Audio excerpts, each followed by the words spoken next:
الحمد لله وكفى، والصلاة والسلام على النبي المصطفى صلى الله عليه وسلم. نقوم اليوم وعبر مؤسسة وقف الأيتام بتنفيذ مشروع توزيع وجبات الطعام الساخن للأسر المعوزة هنا في قطاع غزة، فنسأل الله تعالى أن يتقبل منكم وأن يجزيكم عنا خير الجزاء. والسلام عليكم ورحمة الله تعالى وبركاته. فلسطين، قطاع غزة، نوفمبر من العام 2025.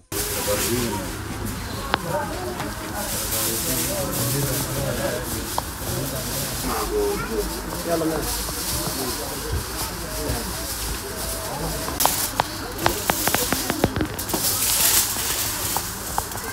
تفضل يا عم. ايش اسمك؟ السلام عليكم.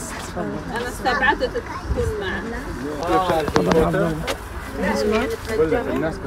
تفضل يا بيضة. ايش اسمك؟ سعيد ولا؟ تفضل يا وديع. ايش اسمك يا وديع؟ تفضل يا عم. انت وياك.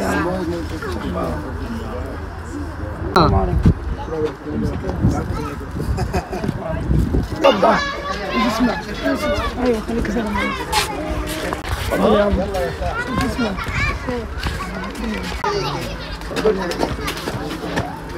هي ناس جنب المخيم